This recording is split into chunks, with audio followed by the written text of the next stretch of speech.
Sir ಅಲ್ಪಸಂಖ್ಯಾತರ ticket ಕೊಡ್ತೀವಿ ಅಂತ ಹೇಳಿದ್ರು. ಇದಕ್ಕೆ ಏನ್ ಗ್ಯಾರಂಟಿ ಇದೆ? ಅವ್ರ ತಂದೆ ಒಬ್ರು ಅಮಲಿ ಮಾಡ್ತಿರಂತ ವ್ಯಕ್ತಿ. ಕಾಂಗ್ರೆಸ್ ಸವಸನ ಸಾಕು, ಬದಲಾವಣೆ ಜನನ ಬಯಸಿದ್ದಾರೆ, ಅಂತವ್ರಿಗೆ ಅವಕಾಶ ಮಾಡಿಕೊಡ್ಬೇಕು. ಇವತ್ತಿನ ದಿವಸ ದಾವಣಗೆರೆ ದಕ್ಷಿಣದಲ್ಲಿ ಬಹಳ ವರ್ಷದಿಂದಲೂ ಬಿಜೆಪಿ ಗೆಲ್ಸ್ಬೇಕು ಅಂತೇಳಿ ತುಂಬಾ ಜನ ಯುವಕರು ಇರ್ಬೋದು, ಯಜಮಾನರು ಇರ್ಬೋದು, ಮಕ್ಳು ಇರ್ಬೋದು, ಹೆಣ್ಮಕ್ಳು ಇರ್ಬೋದು, ಮಾತಿರ್ಬೋದು, ಎಲ್ಲರೂ ತುಂಬಾ ಅಪೇಕ್ಷೆ ಪಟ್ಟು ಕೆಲಸ ಮಾಡ್ತಾ ಇದ್ರು. ಆದ್ರೆ ನಾವು ಇವತ್ತಿನ ದಿವಸ ನಮ್ಮ ವಾತಾವರಣ ನೋಡ್ತಾ ಇದ್ರೆ ಕಾಂಗ್ರೆಸ್ ನೋಡಿದ್ರೆ ದಬ್ಬಾಳಿಕೆ ಬಹಳ ಆಗಿದೆ. ಇಲ್ಲಿ ಮುಸ್ಲಿಮ್ಸ್ನವ್ರನ್ನ ಓಲೈಸ್ಕೋಬೇಕಂತೇಳಿ ಕೋಮ ಪಕ್ಷ ಅಂತೇಳಿ ಹಣೆಪಟ್ಟಿ ಕಟ್ಟಿದ್ದಾರೆ. ಅದು ನಿಜವಾಗ್ಲೂ ಇವತ್ತಿನ ದಿವಸ ನಮ್ಮ ಬಾಂಧವರಾದಂತ ಮುಸ್ಲಿಂ ಬಾಂಧವರಿಗೆ ಎಲ್ಲರಿಗೂ ಗೊತ್ತಾಗ್ಬಿಟ್ಟಿದೆ. ಅವ್ರು ಉಳಿಯೋಕ್ಕೋಸ್ಕರ, ಅವ್ರ ಗೆಲ್ಲಕ್ಕೋಸ್ಕರ, ಅವ್ರ ಆಸ್ತಿ ಮಾಡಕ್ಕೋಸ್ಕರ, ಅವ್ರ ಅಧಿಕಾರ ಮಾಡಕ್ಕೋಸ್ಕರ ಮುಸ್ಲಿಮ್ಸ್ ಅವರನ್ನ ನಮ್ಮ ಬಿಜೆಪಿ ಪಕ್ಷಕ್ಕೆ ಓಟ್ ಕೊಡ್ಲಾರ್ದಂಗೆ ಇಷ್ಟು ವರ್ಷ ಕಾಯ್ತಾ ಬಂದಿದ್ರು. ಅವತ್ತು ಮೊನ್ನೆ ನಡೆದಂತ ಒಂದು ಟಿಕೆಟ್ ಕೊಡ್ಬೇಕಂತ ಸಂದರ್ಭ ಬಂದಾಗ ನಮಗೆಲ್ಲರಿಗೂ ಗೊತ್ತಿದ್ದಂಗೆ, ಇಡೀ ದಾವಣಗೆರೆಯಲ್ಲಿ ಎಲ್ಲರಿಗೂ ಗೊತ್ತಿದ್ದಂಗೆ ಶಿವಶಂಕರಪ್ಪ ಅವರು ಮುಂದಿನ ಬಾರಿ ಸರ್ ಅಲ್ಪಸಂಖ್ಯಾತರ ಟಿಕೆಟ್ ಕೊಡ್ತೀವಿ ಅಂತ ಹೇಳಿದ್ರು. ಆದ್ರೆ ಅದೇ ಮಲ್ಲಿಕಾರ್ಜುನ್ ಅವ್ರು ಏನಂದ್ರು ಮೊನ್ನೆ, ಇದಕ್ಕೆ ಏನ್ ಗ್ಯಾರಂಟಿ ಇದೆ? ನಮ್ಮಪ್ಪ ಹೇಳಿದ ಗ್ಯಾರಂಟಿ ಏನಿದೆ ಅಂತ ಕೇಳಿದ್ರು, ರೆಕಾರ್ಡ್ ಎಲ್ಲಿದೆ ಅಂತ ಕೇಳಿದ್ರು. ಅದೇ ರೀತಿ ಹಂಗಾರೆ ಇವ್ರ ಪ್ರತಿಯೊಂದು ಕೆಲಸ ನಾವು ಇದೇ ತರ ಮಾಡ್ತೀವಿ, ನಾವು ಆ ಅಭಿವೃದ್ಧಿ ಮಾಡ್ತೀವಿ, ಈ ಅಭಿವೃದ್ಧಿ ಮಾಡ್ತೀವಿ ಅಂತ ಹೇಳ. ಹಾಗಾದ್ರೆ ಇದಕ್ಕೆ ರೆಕಾರ್ಡ್ ಎಲ್ಲಿದೆ? ಮಲ್ಲಿಕಾರ್ಜುನ್ ಅವರೇ, ನಾನು ಕೇಳೋದು, ತಾವು ಶಾಸಕರಿದ್ದೀರಾ, ತಾವು ಈ ಒಂದು ಜಿಲ್ಲೆಗೆ ಮಂತ್ರಿ ಇದ್ದೀರಾ, ಮಾತಾಡ್ಬೇಕಾದ್ರೆ ದಯಮಾಡಿ ತೂಕವಾಗಿ ನಾವು ಯಾವ ಮಾತಾಡ್ಬೇಕು ಎಲ್ಲ ತಿಳ್ಕೊಂಡು ಮಾತಾಡ್ಬೇಕು. ಅದೇ ರೀತಿ ನಾನು ಸನ್ಮಾನ್ಯ ಈ ರಾಜ್ಯದ ಮುಖ್ಯಮಂತ್ರಿಗಳಾದ ಸಿದ್ದರಾಮಯ್ಯ ಹೇಳಕ್ ಒಂದು ಮಾತು ಹೇಳಕ್ ಇಷ್ಟಪಡ್ತೀನಿ. ತಾವು ಅಹಿಂದ ಹೆಸರಲ್ಲಿ ತಾವು ಏನು ಪಕ್ಷ ಸಂಘಟನೆ ಮಾಡಕ್ಕೋಸ್ಕರ ಬಿಜೆಪಿ JDS ಬಿಟ್ಟು ಕಾಂಗ್ರೆಸ್ ಸೇರಿದ ತಕ್ಷಣ ತಾವು ಉತ್ತಮ ನಾಯಕರಂತ ನಾವೆಲ್ಲ ಯೋಚನೆ ಮಾಡಿದ್ವಿ. ಆದ್ರೆ ತಾವು ಅಹಿಂದ ವರ್ಗದವರಿಗೆ ಎಲ್ಲೂ ಮನ್ನಣೆನ ಆಗ್ತಾ ಇಲ್ಲ. ಕೇವಲ ಮೇಲ್ಜರ್ಗದ ಜಾತಿಯವರಿಗೆ ಮಾತ್ರ ತಾವು ಓಲೈಕೆ ಮಾಡ್ತಿದ್ದೀರಾ. ಅದಕ್ಕೆ ಉದಾಹರಣೆ ಅಂದ್ರೆ ಇವಾಗ ಬೈ ಎಲೆಕ್ಷನ್ ಸಮರ್ಥರಿಗೆ ಶಾಮನೂರು ಶಿವಶಂಕರಪ್ಪ ಅವರ ಮೊಮ್ಮಗನಿಗೆ ಟಿಕೆಟ್ ಕೊಡ್ಸಿರೋದಕ್ಕೆ ಇದು ಉದಾಹರಣೆ. ಶ್ರೀನಿವಾಸ್ ಅವರು ನೋಡ್ರಿ ತುಂಬಾ ಸರಳವಾದ ವ್ಯಕ್ತಿ. ಅವ್ರು ಸಾಮಾನ್ಯ ಕುಟುಂಬದಲ್ಲಿ ಬಂದರು. ಅವ್ರ ತಂದೆಯವರು ಹಮಾಲಿ ಕೆಲಸ ಮಾಡ್ಕೊಂಡು ಇದ್ದಂತವ್ರು. ಅವರು ಸಣ್ಣ ಪುಟ್ಟ ರಾಜಕಾರಣದಲ್ಲಿ ಇದ್ದವರು. ಅವ್ರೇನ್ ದೊಡ್ಡಂತ MLA MP ಮಂತ್ರಿಗಳಾದಂತ ವ್ಯಕ್ತಿಗಳಲ್ಲ. ಆದ್ರೆ ಅವ್ರು ಅಂತವ್ರು ದಾಸಕರಪ್ಪರ ಮಗ ಶ್ರೀನಿವಾಸ್ ಅವರು ಸಮಾಜ ಸೇವೆಯಲ್ಲಿ ತೊಡ್ಕೊಂಡಿದ್ದಾರೆ. ಯುವ ಪಡೆಗಳನ್ನ ತಮ್ಮ ಜೊತೆಲಿ ಇಟ್ಕೊಂಡಿದ್ದಾರೆ. ದಾನ ಧರ್ಮ ಕೈಲಾದಷ್ಟು ಹೆಲ್ಪ್ ಮಾಡ್ತಾರೆ. ತುಂಬಾ ಒಳ್ಳೆ ವ್ಯಕ್ತಿ. ಅವ್ರು ಗೆಲ್ಬೇಕು. ಈ ಸರಿ ದಕ್ಷಿಣದಲ್ಲಿ ಬಿಜೆಪಿ ಉದಯ ಆಗ್ಬೇಕಂತ ನಾವೆಲ್ಲರೂ ಆಸೆ ಇಟ್ಕೊಂಡಿದ್ದೀವಿ. ದಾವಣಗೆರೆ ದಕ್ಷಿಣದ ಜನತೆ ಎಷ್ಟು ಕರ್ಮ ಮಾಡಿದಾರೋ ಏನೋ ಕಾಣೆ. ಒಂದು ಹಾಸ್ಪಿಟ್ಲು ಇಲ್ಲ, ಒಂದು PU ಕಾಲೇಜ್ ಇಲ್ಲ, ಒಂದು ಗೌರ್ಮೆಂಟ್ ಮೆಡಿಕಲ್ ಕಾಲೇಜ್ ಇಲ್ಲ, ಯಾವುದೇ ಒಂದು ಕ್ರೀಡಾಂಗಣ ಇಲ್ಲ, ಒಂದು ಸುಸಜ್ಜಿತವಾದ ಒಂದು ಪಾರ್ಕ್ ಇಲ್ಲ. ಎಷ್ಟು ದುರಂತರಿ ದಾವಣಗೆರೆ ದಕ್ಷಿಣದ ಜನತೆಗೆ.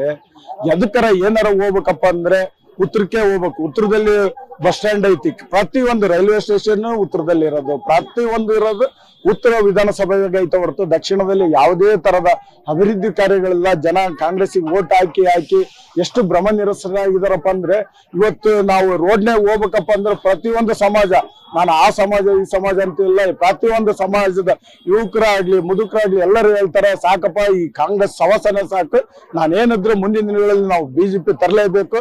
ಯಾಕಪ್ಪ ಅಂದ್ರೆ ಈ ದೇಶದಾಗ ಪ್ರಧಾನಮಂತ್ರಿ ಮೋದಿ ಅವರು ಐತಲ್ಲ, ನಮ್ಮ ದೇಶನ ಇವತ್ತು ಎಂತ ಯುದ್ಧದ ಸಮಸ್ಯೆ ಆಗ್ಲಿ, ಯಾವುದೇ ಒಂದು ಸಮಸ್ಯೆ ಆಗ್ಲಿ, ಮೋದಿ ಅವರು ನಮ್ನೆಲ್ಲ ಕಾಪಾಡಿದಾರೆ. ನಾವು ಅದೇ ಪಾರ್ಟಿಗೆ ಓಟ್ ಹಾಕ್ಬೇಕಂತೇಳಿ ಸಾಕಷ್ಟು ಜನ ಹೇಳ್ತಾರೆ. ಯಾಕಂದ್ರೆ ದಾವಣಗೆರೆ ದಕ್ಷಿಣ ಅಭಿವೃದ್ಧಿ ಆಗ್ಲೇಬೇಕಪ್ಪ ಅಂತಂದ್ರೆ ಭಾರತೀಯ ಜನತಾ ಪಾರ್ಟಿಗೆ ಓಟ್ ಕೊಡ್ತೀವಿ. ಶ್ರೀನಿವಾಸ್ ಭಾಸ್ಕರಪ್ಪನ ಗೆಲ್ಸ್ತೀವಿ ಅಂತೇಳಿ ನಾನಂತಲ್ಲ, ನನ್ನಂತ ಸಾಕಷ್ಟು ಸ್ನೇಹಿತರು, ತಾಯಂದ್ರು, ಅಣ್ಣ ತಮ್ಮಂದಿರು, ಅಕ್ಕ ತಂಗಿಯರು ಎಲ್ಲರೂ ಹೇಳ್ತಾ ಇದ್ದಾರೆ. ಹಂಗಾಗಿ ಈ ಸತಿ ಶ್ರೀನಿವಾಸ್ ಭಾಸ್ಕರಪ್ಪ ಗೆಲ್ಲುವುದು ಶತ ಸಿದ್ಧ. ಸರ್ ದಾಸ್ಕರಿಯಪ್ಪ ಶ್ರೀನಿವಾಸ ಗೆಲ್ತಾರೆ ಸರ್. ಯಾಕೆ ಅಂದ್ರೆ ಅವ್ರ ಹೆಸರು ಒಳ್ಳೆ ಚೆನ್ನಾಗೂ ಇದೆ. ಒಬ್ರು ಸಾಧಾರಣ ವ್ಯಕ್ತಿನ ಗುರುಸಿ ಟಿಕೆಟ್ ಕೊಟ್ಟಿದೆ ಪಾರ್ಟಿ ಇವತ್ತು. ಹಂಗಾಗಿ ಅವ್ರು ಖಂಡಿತವಾಗ್ಲೂ ಗೆಲ್ತಾರೆ ಸರ್. ಯಾಕಂದ್ರೆ ಪ್ರತಿಯೊಬ್ರು ಕಣ್ಣಿಗೂ ಬೇಗನೆ ಸಿಗ್ತಾರ ಅವ್ರು. ಶಾಮನೂರ್ ಶಿವಶಂಕರಪ್ಪ ಇರ್ತಾರನೆ, ಇಲ್ಲ ಮಲ್ಲಿಕಾರ್ಜುನ್ ಸರ್ನೆ 1 ಗಂಟೆಗೆ 2 ಗಂಟೆಗೆ ಸಿಗಲ್ಲ. ಅವ್ರು ಬೇಕಾದಾಗ ಸಿಗ್ತಾರೆ. ನಾವು ಯಾರೇ ಪ್ರತಿಯೊಬ್ರು ಮಾಮೂಲಿ ವ್ಯಕ್ತಿ ಕಾಲ್ ಮಾಡಿದ್ರು ಸಹಿತ ಫೋನ್ ರಿಸೀವ್ ಮಾಡ್ತಾರೆ. ಹಂಗಾಗಿ ಖಂಡಿತವಾಗ್ಲೂ ಗೆಲ್ತಾರೆ ಸರ್. ಆಮೇಲೆ ಅವ್ರ ಅಲ್ಪಸಂಖ್ಯಾತರಿಗೆ ಟಿಕೆಟ್ ಕೊಡ್ಬೇಕಾಯ್ತು, ಕೊಟ್ಟಿಲ್ಲ. ಹಾಗಾಗಿ ಅವರು ಸಹಿತ ನಮಗೆಲ್ಲ ಸಪೋರ್ಟ್ ಮಾಡ್ತಾ ಇದಾರೆ. ಅವ್ರಿಗೆಲ್ಲ ದಾಸಕರಿಯಪ್ಪ ಶ್ರೀನಿವಾಸರಿಗೆ ಖಂಡಿತವಾಗ್ಲೂ ಈ ಸರಿ ದಕ್ಷಿಣ ವಿಧಾನಸಭಾ ಕ್ಷೇತ್ರದಲ್ಲಿ ಬಿಜೆಪಿ ಖಂಡಿತ ಗೆಲ್ಲುತ್ತೆ ಸರಿ. ಏನಂದ್ರೆ ಅವ್ರ ತಂದೆ ಒಬ್ರು ಅಮಲಿ ಮಾಡ್ತಿರಂತ ವ್ಯಕ್ತಿ ಒಂದು. ಆಮೇಲೆ ಸಾಮಾನ್ಯ ಜನಕ್ಕೆ ಬೇಕಾದ ಸಿಗ್ತಾರೋ. ಹಂಗಾಗಿ ಅವ್ರಂತೂ ಖಂಡಿತವಾಗ್ಲೂ ಗೆಲ್ತಾರೆ. ಪ್ರತಿಯೊಬ್ಬರು ಇದರಲ್ಲಿ ಯಾರೇ ಕೇಳಿದ್ರು ನೀವು ನೋಡ್ತಿರ್ಬೇಕು, ದಕ್ಷಿಣ ವಿಧಾನಸಭಾ ಕ್ಷೇತ್ರದಲ್ಲಿ ಫಸ್ಟ್ ಟೈಮ್ ಈ ತರ ಇಷ್ಟು ಸಂಖ್ಯೆ ಸೇರಿರೋದು, ಆಮೇಲೆ ಫಸ್ಟ್ ಟೈಮ್ ಬಿಜೆಪಿ ಬರ್ತಾ ಇರೋದು ಅನ್ನೋದು ಅಂತ ಹೇಳಿ ನಮಗೂ ಅದೇ ತರನೇ ಪಕ್ಷಕ್ಕೆ ನಾವು ಸಪೋರ್ಟ್ ಮಾಡ್ಬೇಕು ಅಂತಿದೀವಿ. ಈ ಸಲ ಬಿಜೆಪಿ ಖಂಡಿತವಾಗ್ಲೂ ಬಿಜೆಪಿ ಜಯಭಾರಿ ಬಳಸುತ್ತೆ, ಖಂಡಿತ ಗೆಲ್ತಾರೆ ಸರ್. ಸರ್ ಕುಟುಂಬ ರಾಜಕಾರಣಿ ಅಲ್ಲ ಸರ್ ನಮ್ದು, ಇದು ದಾಸಕರಿಯಪ್ಪ ಶ್ರೀನಿವಾಸ್. ಯಾಕಂದ್ರೆ ಒಬ್ರು ಬಡ ವ್ಯಕ್ತಿನ ಗುರುಸಿ ಟಿಕೆಟ್ ಕೊಟ್ಟಿದ್ದಾರೆ ಇಲ್ಲಿ. ಆಮೇಲೆ ಕುಟುಂಬ ರಾಜಕಾರಣಿ MLA ನೂ ಅವರೇ ಆಗ್ಬೇಕು, MP ನೂ ಅವರೇ ಆಗ್ಬೇಕು ಅಂದ್ರೆ ಅಲ್ಲ ಸರ್. ಯಾಕಂದ್ರೆ ಎಲ್ಲ ಅವ್ರ ಮನೆಗೆ ಬೇಕಂದ್ರೆ ಇದು ತಪ್ಪಲ್ದೇನ್ ಸರ್. ಹಂಗಾಗಿ ಈಗ ಹೌದು ಸರ್, ಅದಕ್ಕೆ ಈ ಸಲ ಬದಲಾವಣೆ ಜನ ಬದಲಾವಣೆ ಕೇಳ್ತಾ ಇದ್ದಾರೆ ಸರ್. ಹಂಗ ಪ್ರತಿಯೊಬ್ಬರಿಗೂ ಅವರು ಎದುರಿಗೆ ಸಿಗ್ತಾರೆ. ಆ ಪ್ರತಿಯೊಬ್ಬರು ಸಣ್ಣ ಮಕ್ಳು ಕೇಳಿದ್ರು ದಾಸಕರಿಯಪ್ಪ ಶ್ರೀನಿವಾಸ್ ಅಂತಾರೆ. ಖಂಡಿತವಾಗ್ಲೂ ಆಗುತ್ತೆ ಸರ್, 100% ಆಗುತ್ತೆ ಸರ್, ಅವರೇ ಗೆದ್ದು ಬರ್ತಾರೆ. 100ಕ್ಕೆ 100 ಪರಭವ ಸಂವತ್ಸರ ಯುಗಾದಿ ಪರಭವ ಸಂವತ್ಸರದಲ್ಲಿ 100ಕ್ಕೆ 100 ಬದಲಾವಣೆ ಬಯಸಿದ್ದಾರೆ ಜನ. ಪೂರ್ವ ಏನು ಸ್ವಾತಂತ್ರ್ಯ ಸಿಕ್ಕಾಗಿಂದಾನು ಏನ್ ಕಾಂಗ್ರೆಸ್ ಪಕ್ಷ ಆಡಳಿತ ಇತ್ತು, ಈ ಬಾರಿ ಬ್ರಿಟಿಷರ ವಿರುದ್ಧ ಏನ್ ಹೋರಾಟ ಮಾಡಿ ದೇಶ ಸ್ವಾತಂತ್ರ್ಯ ತಗೊಂಡ್ಬಂದು ಈ ಬಾರಿ ಕಾಂಗ್ರೆಸ್ ವಿರುದ್ಧ ಹೋರಾಟ ಮಾಡಿ ಜನರು ಸ್ವಾತಂತ್ರ್ಯ ಕೊಡ್ತಾರೆ ಅಂತ ನಂಬಿಕೆ ನಮಗಿದೆ. ಒಂದೇ ಕಪಿಮುಚ್ಚಲಿರ್ತಕ್ಕಂಥ ಕಾಂಗ್ರೆಸ್ ಸರ್ಕಾರನ ಇವತ್ತು ಬಡವರಿಗೂ ಸಾಮಾನ್ಯರಿಗೂ ಅಂತಕ್ಕಂಥ ಕೆಲಸ ಭಾರತೀಯ ಜನತಾ ಪಾರ್ಟಿ ಸಾಮಾನ್ಯರ ಅಮಾನ್ಯರ ಮಗ ಮಾಡ್ತಾನೆ ಅನ್ನತಕ್ಕಂಥ ನಂಬಿಕೆ ನಮಗಿದೆ. ಶ್ರೀನಿವಾಸ್ ಅವರು ಹುಟ್ಟುತ್ತಲೇ ನಾಯಕತ್ವದ ಗುಣ. ಶ್ರೀನಿವಾಸ್ ಅವರು ಆಟದಲ್ಲಿ ಮೊದಲು, ಪಾಠದಲ್ಲಿ ಮೊದಲು, ಓಟದಲ್ಲಿ ಮೊದಲು, ದಾನ ಧರ್ಮದಲ್ಲಿ ಮೊದಲು.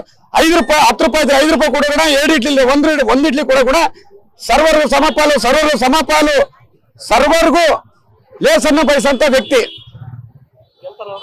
100ಕ್ಕೆ 100 ಈ ಸೂರ್ಯಚಂದ್ರ ಬೆಳಗ್ಗೆ ಎಷ್ಟಾಗುತ್ತೋ ಅವ್ರ ಗೆಲುವು ಅಷ್ಟೇ ನಿಶ್ಚಿತ ಆಗಿದೆ. ಬದಲಾವಣೆ ಜನನ ಬಯಸಿದ್ದಾರೆ. ನಾನು ಸತೀಶ್ ಅಂತ ಮಾತಾಡ್ತಿರೋದು ಸರ್. ಇಲ್ಲಿವರೆಗೂ ನಾವು ಕಾಂಗ್ರೆಸ್ ಶಾಮದೂರು ಶಿವಶಂಕರಪ್ಪನವರ ಗೌರವಪೂರ್ವಕವಾಗಿ ಅವರನ್ನ ಕಾಂಗ್ರೆಸ್ಗೆ ಓಟ್ ಕೊಟ್ಟು ಇಲ್ಲಿ ತನಕ ಜಯಶೀಲನೆ ಮಾಡಿದ್ವಿ. ಈ ಸರಿ ನಾವು ಚೇಂಜ್ ಮಾಡೋದು ಉದ್ದೇಶ ಏನಪ್ಪ ಅಂತ ಹೇಳಿದ್ರೆ, ಹಳೆ ದಾವಣಗೆರೆ ನಾವು ಸುಮಾರು ವರ್ಷದಿಂದ ನೋಡ್ತಿದ್ದೇವೆ, ಅಷ್ಟು ಇಂಪ್ರೂವ್ಮೆಂಟ್ ಆಗಿಲ್ಲ ಅನ್ನೋ ದೃಷ್ಟಿಯಿಂದ ಏನಿಲ್ಲ. ಒಂದು ಕಾಲೇಜ್ ಆಗಲಿ, ಒಂದು ಹಾಸ್ಪಿಟಲ್ ಆಗಲಿ, ಯಾವುದೇ ಒಂದು ಏನೇ ಬೇಕಪ್ಪ ಅಂತ ಹೇಳಿ ನಾವು ಉತ್ತರ ದಿಕ್ಕಿಗೆ ಹೋಗ್ಬೇಕಾಗಿರ್ತಕ್ಕಂಥ ಪ್ರಸಂಗ ಇದೆ. ಈ ಸಲ ಸ್ವಲ್ಪ ಬಿಜೆಪಿಯಿಂದ ಬಂದ್ರೆ ಚೇಂಜ್ ಆಗುತ್ತೆ ಅನ್ನೋದೊಂದು ಭರವಸೆ ಇರೋ ದೃಷ್ಟಿಯಿಂದ ನಾವು ಬಿಜೆಪಿಯನ್ನ ಎಲ್ಲರೂ ಗೆಲ್ಲಿಸ್ಬೇಕಂತೇಳಿ ನಾವು ಕೇಳ್ಕೊಂತಿದ್ದೇವೆ. ಎಲ್ಲರೂ ಬಿಜೆಪಿ ಕೊಟ್ಟು, ನಮ್ಮ ಓಟು ಬಿಜೆಪಿಗೆ. ಈ ಸರಿ ಬದಲಾವಣೆ ಸ್ವಲ್ಪ ಚೇಂಜ್ ಆಗಿಲ್ಲ ಅನ್ನೋ ದೃಷ್ಟಿಯಿಂದ ಅಷ್ಟೇ. ಇದು ಯಾವ್ದು ಹಳೆ ದಾವಣಗೆರೆ ಹೇಗಿದೆ ಸ್ವಲ್ಪ ಚೇಂಜ್ ಆಗಿಲ್ಲ ಅನ್ನೋ ದೃಷ್ಟಿಯಿಂದ ನಾನು ಇದನ್ನ ಎಲ್ಲರಿಗೂ ಅವರು ಮಾಡಿದ್ದಾರೆ. ಅವ್ರು ಮಾಡಿಲ್ಲ ಅನ್ನತಕ್ಕಂಥ ಯಾರು ನಾವು ಹೇಳಲಿಕ್ಕೆ ಇಷ್ಟಪಡಲ್ಲ. ಅವ್ರು ಮಾಡಿದ್ದಾರೆ, ಶಾಮನೂರು ಎಲ್ಲ ಕೆಲಸನೂ ಮಾಡಿದ್ದಾರೆ. ಈಗ ಇಷ್ಟು ವರ್ಷ ಆಡಿದ್ದಾರೆ ಪಾಪ, ಹೊಸಬರು ಬದಲಿ ಅನ್ನೋ ದೃಷ್ಟಿಯಿಂದ ಅಷ್ಟೇ ನಾವು ಕಾಯ್ತಾ ಇರೋದು. ಬದಲಾವಣೆ ಬೇಕು ಅಷ್ಟೇ. ಹೊಸಬರನ್ನ ಜಯಶೀಲನೆ ಮಾಡಿ ಅವ್ರನ್ನ ಕೆಲಸ ನೋಡ್ಬೇಕು, ಅವ್ರೇನ್ ಮಾಡ್ತಾರೆ ದೃಷ್ಟಿಯಿಂದ ಅಷ್ಟೇ, ಬಿಟ್ರೆ ಮತ್ತೆ ಬೇರೆ ಉದ್ದೇಶ ಇರಲ್ಲ. ಅವ್ರನ್ನ ನಾವು ಈ ಸರಿ ಬಿಜೆಪಿಯನ್ನ ಜಯಶೀಲನೆ ಮಾಡ್ಬೇಕು, ಅವ್ರನ್ನ ಗೆಲ್ಸ್ಬೇಕು, ಮತ್ತೆ ಅವರ ಕೆಲಸನ ನಾವು ನೋಡ್ಬೇಕು. ಆ ದೃಷ್ಟಿಯಿಂದ ನಾವು ಬದಲಾವಣೆ ಕೇಳ್ತಿದ್ದೇವೆ.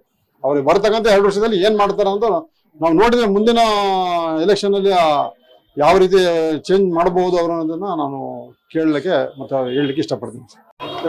ದಕ್ಷಿಣ ವಿಧಾನಸಭಾದ ಎಲ್ಲಾ ಮತದಾರರಲ್ಲಿ ನಾನು ವಿನಂತಿ ಮಾಡ್ಕೊಳ್ಳೋದು ಏನಂದ್ರೆ, ಈ ಕುಟುಂಬ ರಾಜಕಾರಣ ಏನಿದೆ, ತಂದೆ ಮಗ ಹೆಂಡತಿ ಮೊಮ್ಮಗ ಇದೆಲ್ಲ ಬಿಟ್ಟು ಒಬ್ಬ ಬಡ ಕುಟುಂಬದ ಬಡ ಕಾರ್ಮಿಕನ ಮಗ MLA ನಿಂತಿದ್ದಾರೆ, ಶ್ರೀನಿವಾಸ ದಾಸ ಕರಿಯಪ್ಪ. ಅವ್ರ ಬಗ್ಗೆ ನಾನು ಫೇಸ್ಬುಕ್ ಅಲ್ಲಿ ನೋಡಿದೆ, ಬಹಳ ಒಳ್ಳೆಯವರು ಅಂತ ಗೊತ್ತಾಯ್ತು. ಅದರಿಂದ ನಾನು ಬೆಂಗಳೂರಿಂದ ಬಂದೆ ಅವ್ರ ಪರವಾಗಿ ನೋಡೋಣ, ಕ್ಯಾನ್ವಾಸ್ ಮಾಡೋಣ ಅಂತ.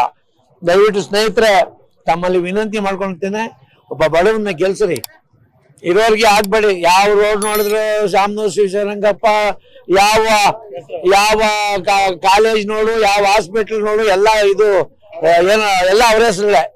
ಎಲ್ಲ ಬಿಟ್ಟು ಒಬ್ಬ ಬಡವನ್ನ ಅವನ ಹಿಟ್ಲರ್ ರಾಜಕೀಯ ಬಿಟ್ಟು ಆ ಬಡವನ್ನ ಗೆಲ್ಸಿ ಈ ದೇಶ ಉದ್ಧಾರ ಮಾಡ್ತಾನೆ, ಈ ನಿಮ್ಮ ಕಾನ್ಸ್ಟಿಟ್ಯೂನ್ಸಿನ ಉದ್ಧಾರ ಮಾಡ್ತಾನೆ. ಬಡವ ಮನೆ ಮನೆಗೂ ಬಂದು ನೀರ್ ಬಿಡೋ, ನೀರ್ದು ಪ್ರಾಬ್ಲಮ್ ಇದ್ರೆ, ಸ್ಯಾನಿಟರಿ ಪ್ರಾಬ್ಲಮ್ ಇದ್ರೆ ಮನೆ ಮನೆಗೂ ಬಂದು ಸೇವೆ ಮಾಡೋಂತ ಮನುಷ್ಯ ಅವ. ಎಲ್ಲಾರು ನೋಡಿದ್ರು ಭಾರಿ ಒಳ್ಳೇನು ಅಂತಾರೆ. ದಯವಿಟ್ಟು ನಾನು ವಿನಂತಿ ಮಾಡ್ಕೊಂತಾನೆ, ಈ ಬಡವನಿಗೆ ತಮ್ಮ ಆಶೀರ್ವಾದ ಮಾಡಿ ಎಲ್ಲಾರು ತಮ್ಮ ಅಮೂಲ್ಯವಾದ ಮತವನ್ನು ದಯವಿಟ್ಟು 9ನೇ ತಾರೀಕು ಏನ್ ನಡೀತದೋ ಎಲೆಕ್ಷನ್ ಅವತ್ತು ಕೊಟ್ಟು ಅವ್ರನ್ನ ಜಯಶೀಲನಾಗಿ ಮಾಡಿ ಈ ಒಂದು ಇವರ ಒಂದು ದೌರ್ಜನ್ಯವನ್ನ ದಬ್ಬಾಳಿಕೆಯನ್ನ ಮುರಿಬೇಕಾಗಿ ಈ ನ್ಯೂಸ್ ಚಾನೆಲ್ ಮುಖೇನ ನಾನು ಜನಗಳಲ್ಲಿ ಕೇಳ್ಕೊಳ್ತೇನೆ. ಜೈ ಹಿಂದ್. ದಕ್ಷಿಣದಲ್ಲಿ ಆಯ್ತು, ಉತ್ತರದಲ್ಲಿ ಆಯ್ತು, ಅವರ ಕಾಲೇಜುಗಳು ಬಿಟ್ರೆ ಮತ್ತೆ ಇಲ್ಲಿ ಉಪಚುನಾವಣೆ ನಡೀತಾ ಇದೆ. ಈ ಭಾಗದಲ್ಲಿ ಯಾವ ಒಂದು ಉದ್ಯೋಗಗಳಿಲ್ಲ. ಏನೇ ಉದ್ಯೋಗ ಮಾಡ್ಬೇಕಂದ್ರೆ ಆಟೋ ಡ್ರೈವರ್ ಆಗ್ಬೇಕು ಹೊರತು, ಇಲ್ಲ ಕೂಲಿ ಕಾರ್ಮಿಕರ ಕಟ್ಟಡ ಕೆಲಸ ಮಾಡೋಕೆ ಹೊರತು ಯಾವ ಒಂದು ಫ್ಯಾಕ್ಟ್ರಿಗಳು ಇಲ್ಲ ನಮ್ಮ ದಾವಣಗೆರೆಯಲ್ಲಿ. ಬರೇ ಕಾಲೇಜು, ಬರೇ ಹಾಸ್ಪಿಟಲ್ಗಳು ಬಿಟ್ರೆ ಒಂದು ಯಾವ ಉದ್ಯೋಗಕ್ಕೂ ಒಂದು ಏನೋ ಅನುಕೂಲ ಇಲ್ಲ. ಹಂಗಾಗಿ ಶ್ರೀನಿವಾಸ್ ದಾಸ್ಕರಿಯಪ್ಪ ಅವ್ರನ್ನ ಗೆಲ್ಸ್ಬೇಕಂತೇಳಿ ತಮ್ಮ ಮುಖಾಂತರ ಕೇಳ್ಕೊಂತೇವೆ. ರಾಜ್ಯದ ಒಂದು ಕೇಂದ್ರ ಬಿಂದು ಆಗಿರ್ತಕ್ಕಂಥ ದಕ್ಷಿಣ ಭಾಗ, ಅದು 35 ವರ್ಷದ ತಪಸ್ಸು. ಇಲ್ಲಿ ಯಾವುದೇ ಒಂದು ಸಾಮಾನ್ಯ ವ್ಯಕ್ತಿಗೆ MLAಗಳು ಈಸಿಯಾಗಿ ಸಿಗ್ತಕ್ಕಂಥ ಕೂಲಿ ಕಾರ್ಮಿಕರಿಗೆ ಇವತ್ತೊಂದು ಒಳ್ಳೆ ಅವಕಾಶ ಬಂದೈತೆ. ಅದರಲ್ಲೂ ಅಲ್ಪಸಂಖ್ಯಾತರು ಕೂಡ ನಮ್ಮ ಶಕ್ತಿ ಏನಂತ ನಾವು ತೋರಿಸ್ಬೇಕು. ಈ ಸಲ ತೋರಿಸಿದ್ರೆ ನಾವು ಅವ್ರಿಗೆ ಗೊತ್ತಾಗತಿ.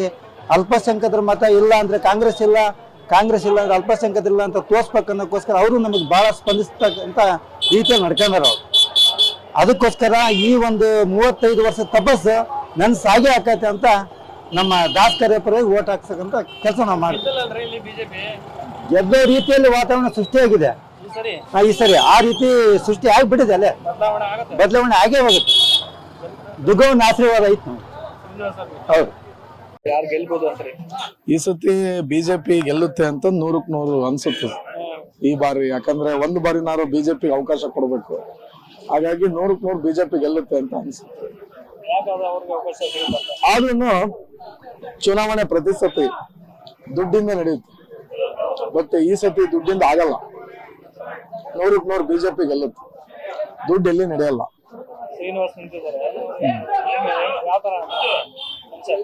ಅವರು ಮನುಷ್ಯ, ಭಾರತೀಯ ಜನತಾ ಪಾರ್ಟಿ ಅವ್ರಿಗೆ ಅವಕಾಶ ಮಾಡಿಕೊಟ್ಟಿದ್ದಾರೆ. ಒಳ್ಳೆ ಮನುಷ್ಯ, 4 ಜನಕ್ಕೆ ಹೆಲ್ಪ್ ಮಾಡಿದ್ದಾರೆ. ಅಂತವ್ರಿಗೆ ಅವಕಾಶ ಮಾಡಿಕೊಡ್ಬೇಕು. ಸಾಮಾನ್ಯರಿಗೆ ಈಗ ಅಮಲಿ ಮಾಡೋಂತ ಒಬ್ಬ ಕೂಲಿಕಾರನಿಗೆ ಮಗನಿಗೆ ಭಾರತೀಯ ಜನತಾ ಪಾರ್ಟಿಯಲ್ಲಿ ಅವಕಾಶ ಮಾಡಿಕೊಟ್ಟಿದೆ. ಅಂತವ್ರಿಗೆ ಒಂದು ಬಾರಿ ಎಲ್ಲರೂ ಅವಕಾಶ ಮಾಡಿಕೊಡ್ಬೇಕು. ಒಂದ್ಸತಿ ಅವಕಾಶ ಮಾಡಿಕೊಟ್ಟಾಗ BJP ಗೆಲ್ಲುತ್ತೆ.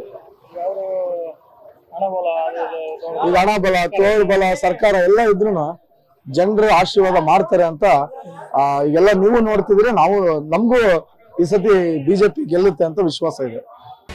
Karnataka news beet follow ಮಾಡಿ, ಸಬ್ಸ್ಕ್ರೈಬ್ ಮಾಡಿ.